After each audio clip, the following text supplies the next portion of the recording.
Bienvenidos a una nueva emisión de Urbanos, esta idea de seguir la evolución de nuestra ciudad y cómo impacta en su gente, esencialmente en materia de urbanismo, patrimonio y medio ambiente, como venimos realizándolo desde hace largos años. Hoy vamos a hacer foco sobre el tema patrimonial, porque la ciudad de Buenos Aires tiene muchos valores en este sentido y generalmente están al alcance de la mano, pero muchas veces no quizás en la vista por la vorágine cotidiana. Hoy vamos a hablar de los miradores, cúpulas y remates de la ciudad de Buenos Aires. Todo un valor patrimonial que, como decíamos, está al alcance de la mano, pero que quizás al no levantar la vista no lo podemos apreciar en su magnitud. Para hablar de esto tenemos a una persona realmente especialista en la materia, es un lujo tenerlo hoy acá, que es el arquitecto Néstor Saquín, que ha realizado obras y ha publicado libros en este sentido y es parte del programa Miradores de la Ciudad de Buenos Aires, con el cual vamos a hacer una recorrida virtual por la historia de estos lugares emblemáticos de nuestra ciudad, para que tengamos un poco más de conocimiento de lo que está en nuestro derredor. Así que vamos a una muy breve pausa y enseguida ya dialogamos con el arquitecto Néstor Saquín.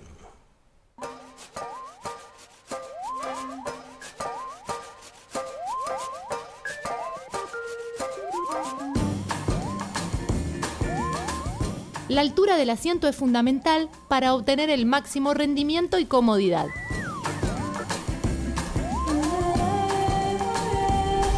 Los brazos van relajados y las manos en los frenos. Es importante que puedas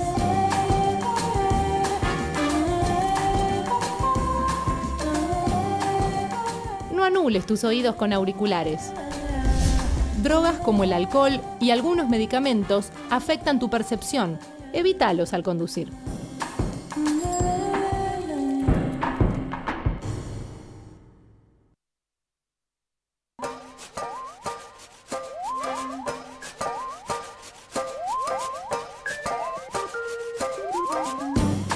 Lo transportado no debe superar las dimensiones de tu bici. Que tu carga no te distraiga ni te haga perder el control. Lo ideal es ubicar la carga sobre el cuadro de la bici y que todo lo que llevas quede sujeto.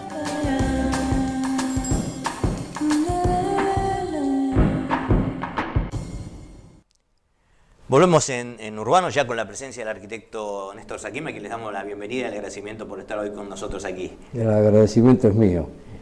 Decíamos al comienzo, Néstor, que hay todo un mundo que está al alcance de la mano, pero que por ahí en la tarea cotidiana uno quizás no lo aprecie en su real magnitud, y es lo que está elevado, ¿no? Todo lo que tiene que ver con las cúpulas, miradores y remates que tienen las edificaciones y las construcciones de nuestra ciudad de Buenos Aires. Así es. Hay todo un tema muy interesante que tiene que ver con el significado de las cúpulas, ¿no? Como para poner un poco en autos a nuestra audiencia. Ante todo yo quisiera decir, desde ya como le dije antes, agradecer la invitación. Me encanta hablar sobre este tema, es parte de esta ciudad que tanto amamos, pero que observamos poco. Eso es casi una contradicción, porque se da en muchos casos gente que ama su ciudad, que la añora cuando sale al exterior, pero observa poco cuando camina, quizás por el devenir cotidiano y las preocupaciones diarias. Pero creo que es una sana costumbre poder observarla. Y yo les aconsejo que los fines de semana nos volquemos a las zonas donde hay lugares de interés, cualquiera sean ellos, y ahí quizás con más tiempo y con otro paisaje urbano, porque hay menos tránsito, la gente está en otra actitud ante su ciudad, ante la vida misma, ante la vida diaria, está el fin de semana con otra actitud, y creo que es el momento de observar la ciudad. Y efectivamente las cúpulas, los remates, no son muy observados precisamente por su ubicación en los edificios. Están en altura, a veces las calles angostas conspiran contra esta actitud, pero tampoco se da en las grandes avenidas. Vamos a gran velocidad y cuanto más que aparentemente para batir algún récord peatonal, no sé. Pero efectivamente, y yo creo que sería interesante organizarlas, estas recorridas, aunque uno lo haga desde el punto de vista personal, y leer un poquitito desde la historia, porque la arquitectura es un registro de la historia. Su hermana mayor, el urbanismo, lo mismo.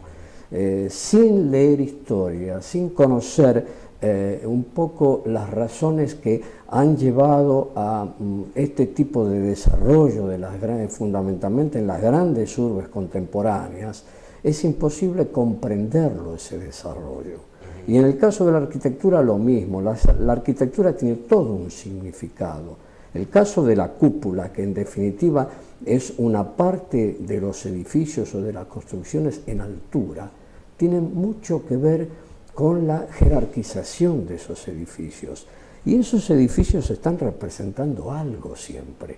O representan instituciones, o al poder individual de algún magnate que pudo invertir y que quiere desarrollar o desarrollar su empresa y darle una envergadura urbana a su empresa, que en definitiva es una envergadura social la que pretende darle. Cuando decimos envergadura urbana, va inmediatamente adherido a la idea de envergadura social. No en vano esa competencia de las grandes alturas que surgieron en las ciudades norteamericanas, el caso de Chicago y New York, que es una competencia de grandes empresas donde la búsqueda de la altura era un poco la búsqueda de la demostración del poder, en este caso del poder económico-financiero. Y en el caso de la Ciudad de Buenos Aires, que es tan ecléctica en materia de arquitectura, tenemos una riqueza extraordinaria, ¿no? En el caso de la Ciudad de Buenos Aires, los significados tienen más que ver. Si los estudiamos históricamente y tenemos vistas desde, como tantas, que tenemos las acuarelas de Pellegrini o tantas otras de las figuras de los pintores ingleses que incluso dibujaron la ciudad, como Essex Vidal, por ejemplo, nos muestran las alturas y las cúpulas de las iglesias, porque el poder religioso jugó un papel fundamental en la conquista y tenía que mostrarse en las ciudades, no en vano eran los puntos más altos de la ciudad. Es una interpretación interesante que después se fue dando con las cúpulas, porque las cúpulas comenzaron a responder a ese carácter, como bien dijo usted, ecléctico, que desde la arquitectura europeizante, primero italianizante y después afrancesada, fue incorporándose a Buenos Aires y la fue enriqueciendo, a tal punto que hoy es una de las ciudades del mundo que tiene su eclecticismo propio, desde el punto de vista arquitectónico, muy rico por cierto, y famosa en el mundo por sus construcciones arquitectónicas. Muchas de ellas rematan en cúpulas. En las imágenes de la década del 20 y del 30, fundamentalmente ya en el 30 empieza a aparecer algún edificio importante, pero ahí las cúpulas juegan un papel importantísimo, hasta en la arquitectura oficial. Un dato preciso, una de las cúpulas más imponentes que tenía la ciudad y que hoy desapareció, hoy no, ya hace décadas, es la cúpula donde estaba la jefatura de gobierno. Bolívar Humo. Claro, en Bolívar Humo, que era una cúpula que tenía 61 metros de altura, muy esbelta, enorme, y tenía un basamento, que es el mismo basamento que tiene el conjunto del edificio. En 1928, por razones estructurales, hubo que cercenarla. La cortaron y quedó a la altura del basamento, es decir, a la altura de ese lugar tan importante que es el tambor de la cúpula, ¿no? Que es la base de la cúpula, y ese tambor repite las mismas imágenes de los otros tambores existentes en el conjunto que se completa sobre la Avenida de Mayo. Ahí tenemos un ejemplo de la significación de lo que era el poder comunal.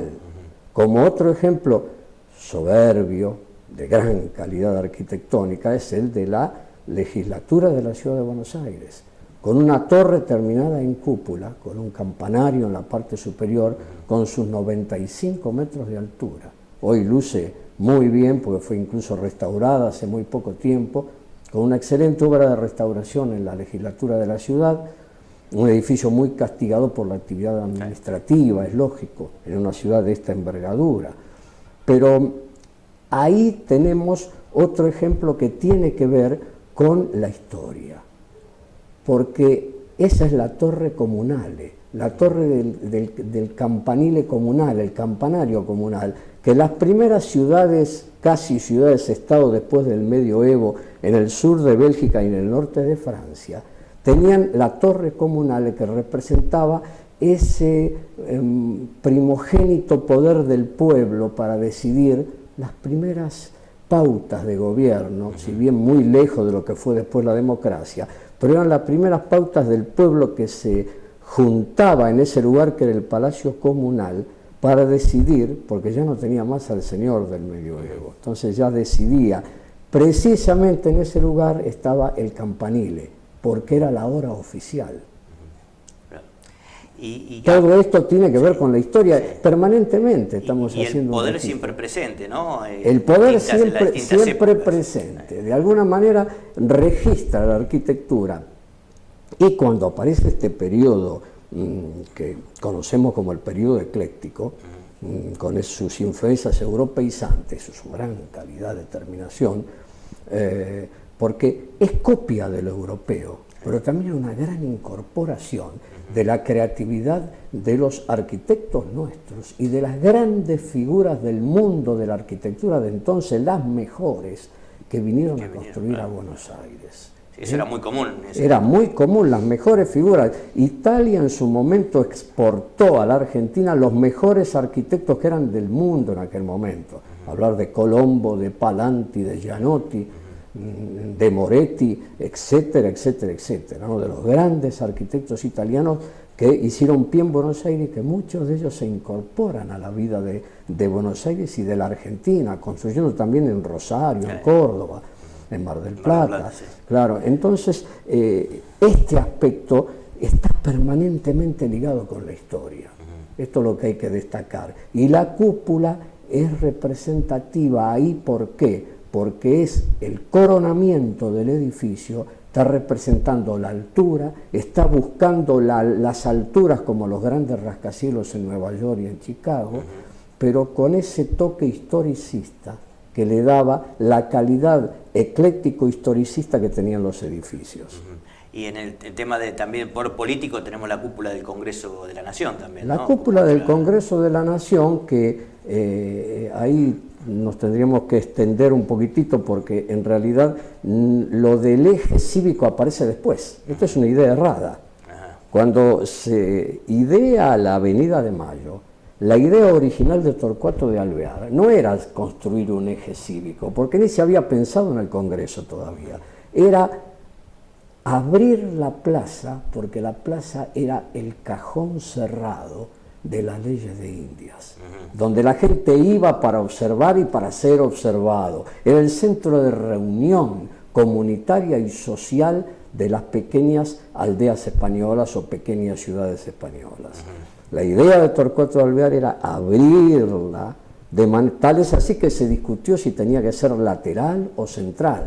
Y ahí aparece la gran figura de Juan Antonio Busquiazo, el arquitecto oficial que es el padre de todas las obras de allá de la década del 80 hasta los fines del siglo XIX, principios del XX, y le diría de fines del siglo XIX fundamentalmente, y que le diría que ahí la idea de Busquiazo fue, me parece, definitiva, porque él con muy buen criterio dice, no, la Avenida de Mayo tiene que ser central.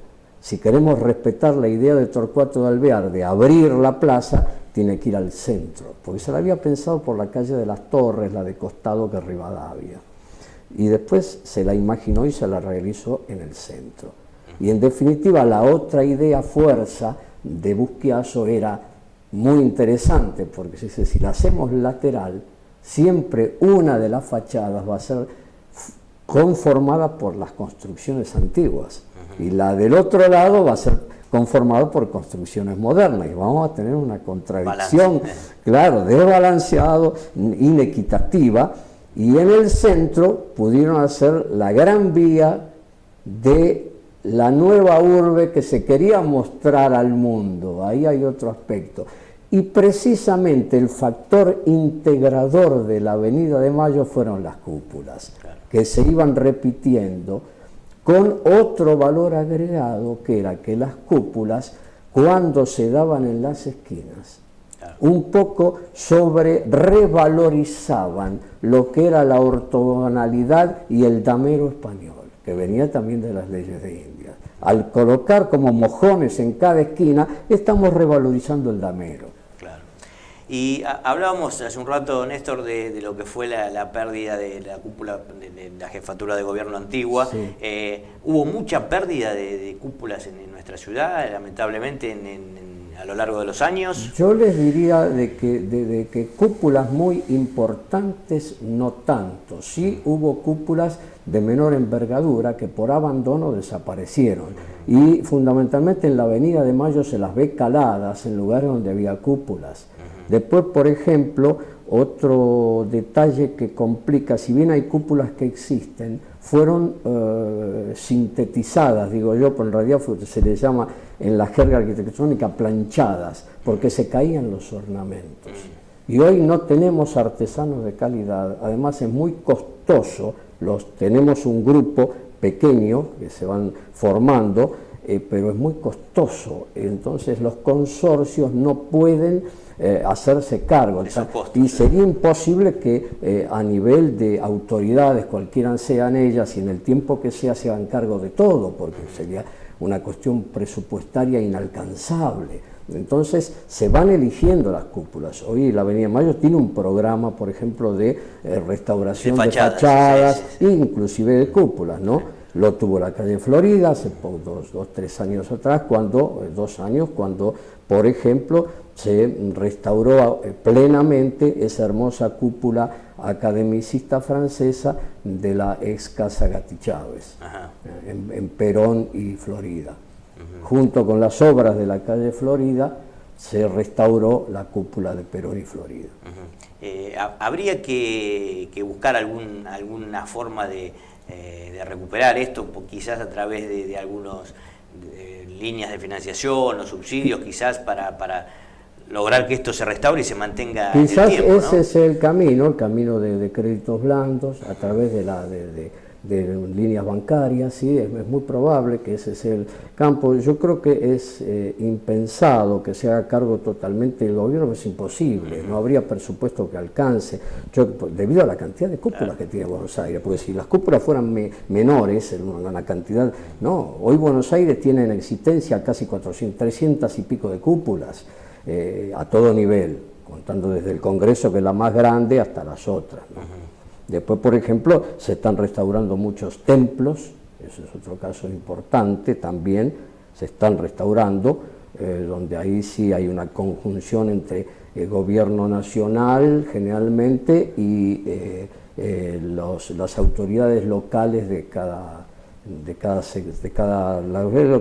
sector del país, ¿no? Cualquiera de las ciudades del país, para el caso es lo mismo, en el caso de Buenos Aires, la curia metropolitana. Ajá. Sí, todo lo que tiene que ver con la conservación patrimonial es un tema realmente importante y que cuesta, ¿no? En ciudades como la nuestra. Ahora se está haciendo una norma nueva, ¿no? Que es el Código de Edificación Nuevo y el Urbanístico, sí, donde quizás esto se contemple o se mejore. No sé si usted tendrá no tengo en este momento a mi alcance los datos precisos, no me gusta hablar sin precisión, conozco algunos por eso, pero no quiero, voy a esperar un poco más y tener los datos precisos. ¿No? Fuertemente. No cabe duda, hay una ley que las protege, entonces desde ya que va a estar presente porque ya hay una ley que las protege, claro, a las cúpulas. Incluso una ley que establece un listado de cúpulas donde se van incorporando a medida de... ¿Hay un catálogo? Sí, hay un catálogo de cúpulas, por supuesto, y cúpulas, remates, donde hace mención a todo ese aspecto, porque también son interesantes los remates, que a veces no tienen la forma de la cúpula completa, es decir, la cúpula completa tiene un tambor, un domo, que es la parte curva de nervaduras, un cupulín, que es más pequeño, y un remate, que puede ser una cruz en las iglesias o un pararrayos en otros casos, o a veces son remates de formas geométricas. Esas cuatro partes no todas las cúpulas las tienen, hay cúpulas que son parciales, que son cúpulas incompletas, no son las llamadas cúpulas completas, y creo que eso es otro detalle a considerar, no solamente el de la cúpula integral como la conocemos, sino también el remate porque el remate en algunos estilos tiene, como en el gótico o en el hispanoamericano, tiene mucha importancia, y esos remates van conformando un todo donde hay una interrelación de partes, hay una relación simbiótica de partes. Néstor, le vamos a proponer ir a una breve pausa y ya en el segundo bloque va a hablar un poco más ya del programa de miradores de la ciudad de Buenos Aires. Con mucho gusto, gracias. Enseguida volvemos.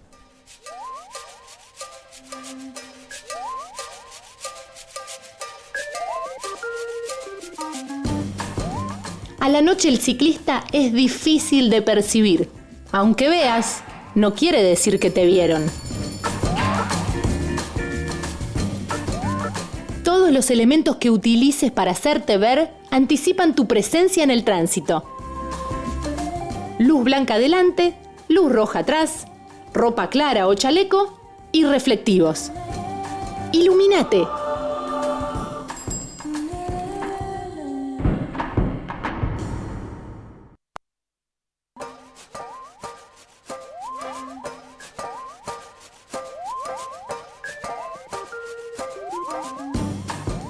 No todo lo que llevas en la cabeza te protege.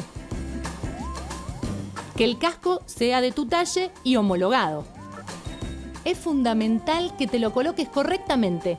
Coloca la hebilla debajo de la mandíbula, con las correas tensadas, pero que te permita hablar o masticar. Ni hacia adelante ni hacia atrás. Ahora, fija la posición. Elegilo, ajustalo y usalo. Siempre.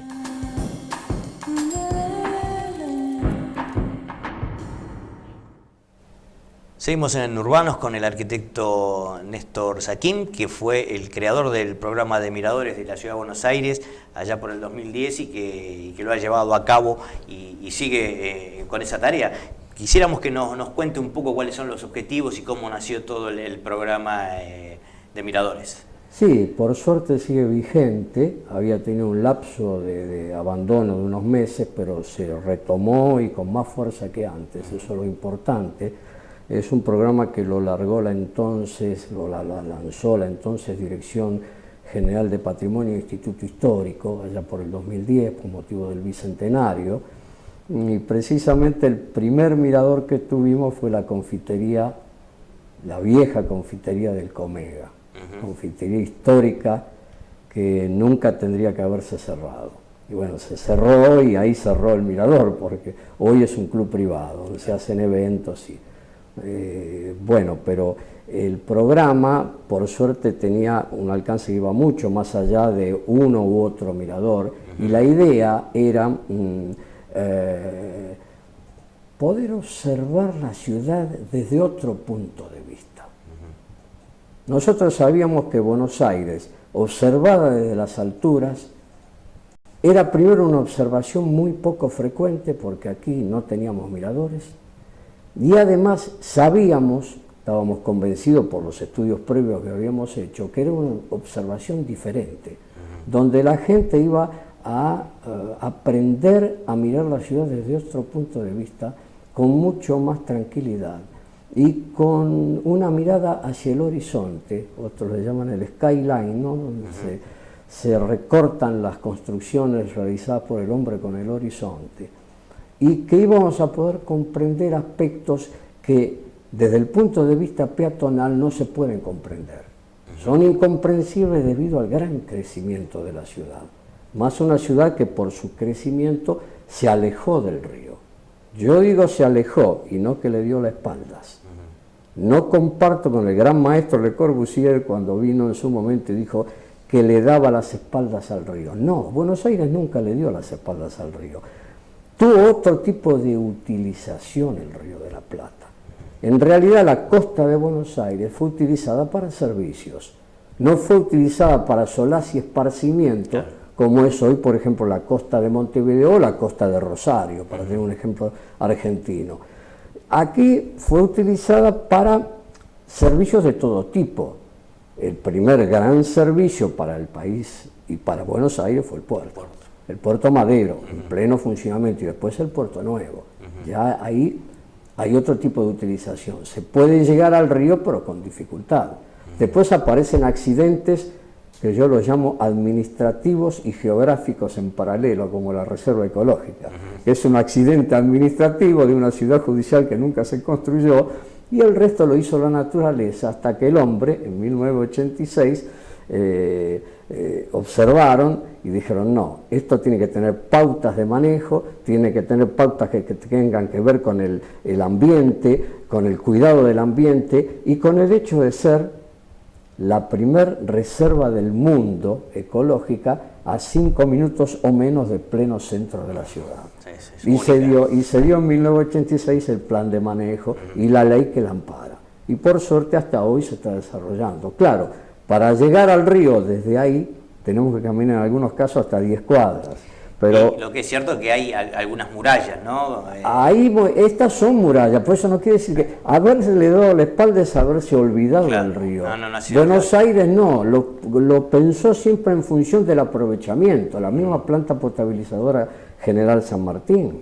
Y la primera que hubo en Recoleta también, porque la primera de Recoleta, que no se le da tanta importancia, porque fue una captación de agua que empezó el ingeniero Coglan y después se construye en la presidencia de Sarmiento. En realidad llegó a tener 17 hectáreas de tamaño, enorme, enorme. Después de lo que fue la zona del Little Park y lo que es hoy el Parque Thais, venía ahí a continuación y abarcaba todos esos terrenos hasta tomar también lo que es hoy la Facultad de Abogacía, por ejemplo, o Derecho y Ciencias Sociales. Ahí también hubo un alejamiento importante en un lugar donde todavía el río llegaba hasta la avenida Leandro N. Alem y Libertador, porque el río llegaba hasta aquí, hasta Leandro N. Alem. Y en el caso del tema de los miradores, sí, Néstor, ¿cómo es el proceso de selección de los lugares? ¿Qué componentes se tomaron para ello? Es muy atinado lo que me pregunta por lo siguiente. Hay dos aspectos que consideramos. Uno es la envergadura del edificio donde vamos a instalarnos. ¿De qué manera de ese edificio podemos observar? Y la segunda está directamente dirigida a la posibilidad de observación que hay desde el lugar. Porque nosotros primero subíamos, y algunos los hemos desechado, porque nos dimos cuenta que de repente aparecían volúmenes que nos tapaban. Y bueno, y así hemos logrado que en diferentes sectores de la zona céntrica y del norte, en el caso del Automóvil Club Argentino, y ya metidos fuera de la zona céntrica, en el caso de Santa Rosa de Lima, fuimos logrando en los 8 miradores panoramas diferentes. Si bien varios de ellos están cercanos en la zona de micro y macrocentro, el caso de Laca y Santa Rosa de Lima los aleja. Sí. Y ahora sumamos el 8º mirador, que es la Torre Monumental, ex Torre de los Ingleses, en la Plaza Fuerza Aérea Argentina. Entonces, hablando del río, ¿no? Hablando del río, precisamente, y hablando porque ahí se le puede hacer entender a la gente la cantidad de hectáreas que le hemos ganado al río. Que esa es otra cosa que solamente puede observarse en fotos aéreas o subiendo a los miradores. Claro. En el caso de la Torre de los Ingleses, o el caso como era del Comega, o el caso de la Galería Güemes, también con sus 360 grados, también en el Ministerio de Defensa, en la calle Azopardo, ahí se puede perfectamente comprender la cantidad de hectáreas que se le ha ganado al río. No nos olvidemos que Buenos Aires, cuando fue declarada ciudad en 1877, tenía en números redondos 18.300 hectáreas más o menos. Y hoy tiene 20.300, tiene 2.000 hectáreas más que antes. Y actualmente son 8 entonces los miradores. Actualmente son 8 miradores. ¿Cuáles son? 8 miradores, sumándole que se inicia ahora este mes, el mes de septiembre va a ser el mes inicial, por suerte, de la Torre Monumental. Con la Torre Monumental son 8. Y ahí los tenemos, y los recuerdos, en el Automóvil Club Argentino, la Galería Güemes, Santa Rosa de Lima, la Torre Monumental, el Club Alemán, el Instituto Goethe, el Ministerio de Defensa y la Fundación Casará, también en la Avenida de Mayo, que es muy interesante porque ahí precisamente se puede rescatar la idea de Busquiazo muy bien, se la puede explicar perfectamente, y el juego de integración que realizan las cúpulas que quedaron en la Avenida de Mayo. De ahí, desde la Fundación Casará, se puede perfectamente descubrirla, y le diré, hay otros aspectos y hay uno que la gente le llama la atención, que es la gran curvatura que tiene el puerto. La costa de Buenos Aires, desde Palermo hasta La Boca, tiene una gran curva que a nivel peatonal o vehicular no se nota, y desde los miradores se ve perfectamente la curva, y tenemos una ciudad costera metida en una gran curva. Como descubrir una ciudad nueva, ¿no? Es como descubrir una ciudad, y además el gran desarrollo que se descubre hacia la zona norte y Rivadavia hacia el sur, más chata, donde se pueden percibir hasta los rascacielos de Lomas de Zamora, y por otro lado los de Quilmes. Y en el norte tenemos toda una gran muralla que termina en Núñez. Claro. Y mientras nosotros estamos hablando, se van a pasar como, digamos, el link para que la gente pueda anotarse, porque hay todo un sistema, un mecanismo, ¿no? Hay un mecanismo esto muy estricto que tiene que ver, los lugares son privados, sí, por razones de seguridad además, y además para ir teniendo nosotros nuestro propio listado, porque esto tiene funciones didácticas. Claro. Con ese listado donde la gente se anota por mail, y ahí se puede meter en un sitio donde le indica cómo anotarse por ese mail, ahí si ustedes lo pasan por la pantalla la gente lo va a poder ver, y momentáneamente no disponemos de teléfonos porque se está remodelando, restaurando la Casa Estrada en la calle Bolívar. Terminada la obra vamos a volver a la calle Bolívar. Por ahora estamos circunstancialmente en la calle Los Patos, no tenemos teléfonos disponibles para esta actividad, sí hay otros teléfonos, pero no para esta actividad.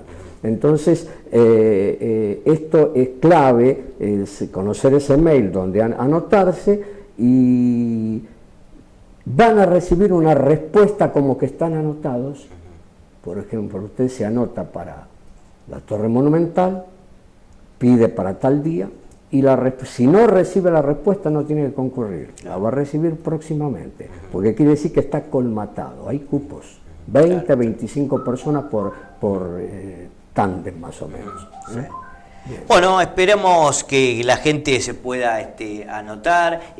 ¿Puede uno sacar fotos, filmar? ¿Cómo es el mecanismo? Este es otro aspecto donde también tenemos salvo con trípodes, por razones de espacio y por razones de seguridad también, el resto se puede hacer con cualquier tipo de cámara y cualquier tipo de filmadora. Y además con un agregado. Ahora, dentro de 15 días largamos un concurso fotográfico para los concurrentes. Se van a anotar, van a sacar, van a enviar 3 ejemplares de fotografías a gusto. Esas fotografías van a competir y un jurado las va a evaluar. Y en el mes de diciembre se hace una reunión donde se les van a entregar los premios a los ganadores. Qué maravilla, la verdad que... Es una forma de que todos participen y todos formen parte del equipo del programa Miradores de Buenos Aires. Bueno, Néstor, la verdad que nos quedaríamos muchísimo tiempo más hablando, lamentablemente se nos acaba el tiempo, pero bueno, esperamos que la gente haya visto el link y que se anote para poder participar, y esperamos también haber despertado el interés de la gente y para que eleve un poco más la vista, más allá de lo que uno ve habitualmente, ¿no? Yo considero, como muchas veces se dice, solamente se puede amar lo que se conoce. Buenos Aires hay que conocerla porque la tenemos que amar, es una ciudad hermosa. Muchísimas gracias, Néstor Saquim. Nos volvemos a reencontrar en cualquier momento. Y bueno, nos despedimos hasta dentro de 7 días por la señal de Arinfo TV en esta propuesta que hemos dado en llamar Urbanos, para ver cómo evoluciona la ciudad y su gente. Muchas gracias a Eleonora Giandinotto en la operación técnica. Nos reencontramos en 7 días. Muchas gracias.